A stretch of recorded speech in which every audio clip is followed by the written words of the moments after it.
안녕하십니까. 오늘 호치민 날씨는 대체로 흐리고 오후나 밤에 비가 올 확률은 50%이며 하노이는 오늘 낮과 밤에 비가 내리고 북부 지역은 내일 9월 10일까지 비가 내릴 가능성이 있다고 하며 중부 지역의 다낭 역시도 흐리거나 비가 내리겠다고 기상청에서 예보를 했습니다.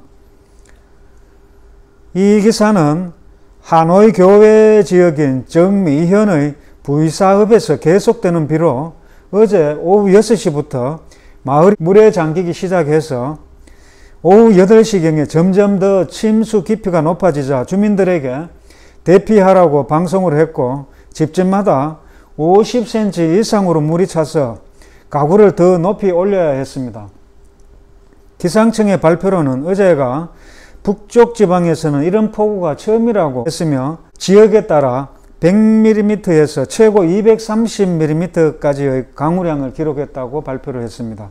그리고 님빈성에서도 계속되는 비로 보이강 제방이 범람해서 강변마을이 50cm에서 70cm가량 높이로 침수가 되어서 주민들을 대피시키고 교통이 차단되었다고 합니다.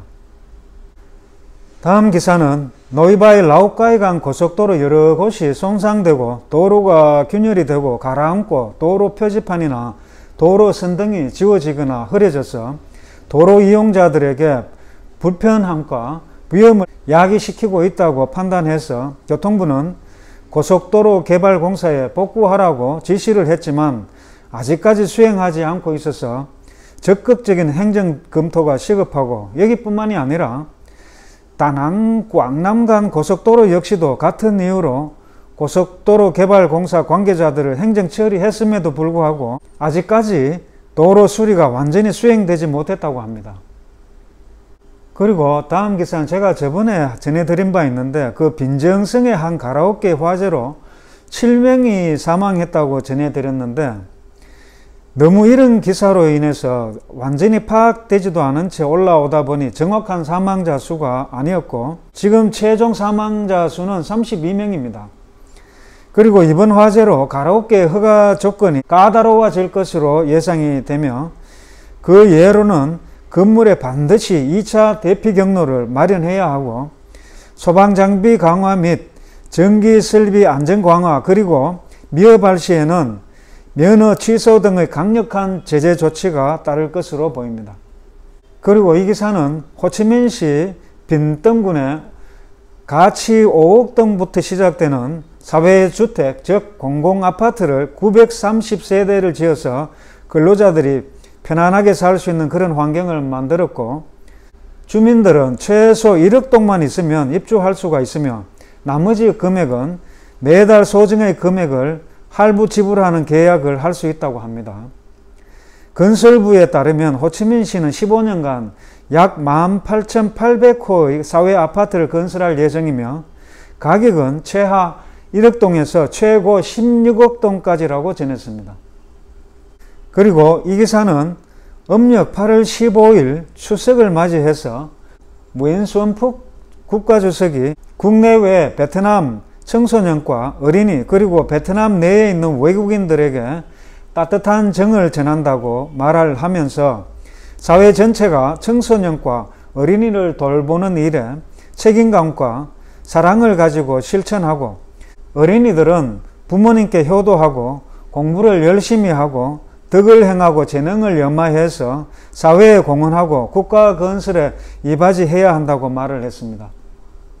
참고로 베트남의 추석은 한국과 좀 다르게 명절 그 공휴일로 정하지 않고 하루 동안 어린이들이 즐겁게 지내도록 월병을 사서 먹이고 또는 각종 놀이들을 보여줍니다. 또 다음 기사는 다낭의 선자 상기석에 사는 민가에 원숭이가 자주 내려와서 그 음식을 구걸하든지 아니면 집 물건을 부수거나 어린아이를 공격하는 일이 있었다고 합니다. 제가 이 기사를 한번 읽어드리겠습니다. 기사를 읽어보겠습니다.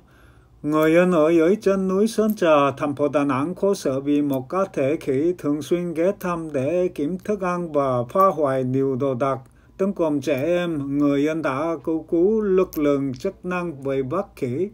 다낭시 선자 산자락 밑에 사는 주민은 한 개체의 원숭이가 먹이를 구하러 자주 찾아와서 많은 물건들을 파괴하고 어린아이를 공격하기 때문에 괴롭습니다. 주민은 군대에게 원숭이를 사로잡기를 요청하였습니다.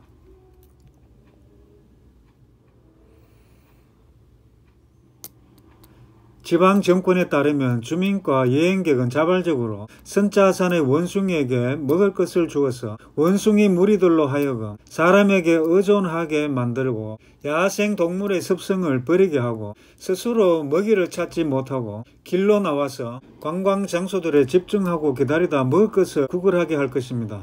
그때부터 원숭이는 날마다 대담해져서 먹을 것을 구하러 민가 거주 구역에 찾아와서 재산을 파괴합니다. 게다가 원숭이 떼가 먹이를 구걸하러 도로로 몰려 내려올 때는 교통사고의 잠재적 위험이며 심지어는 원숭이에게 먹이를 준 사람이나 관광객을 공격하고 원숭이로부터 병을 전염시키는 위기도 야기시킵니다. 예를 들면 독감이나 잇몸병입니다.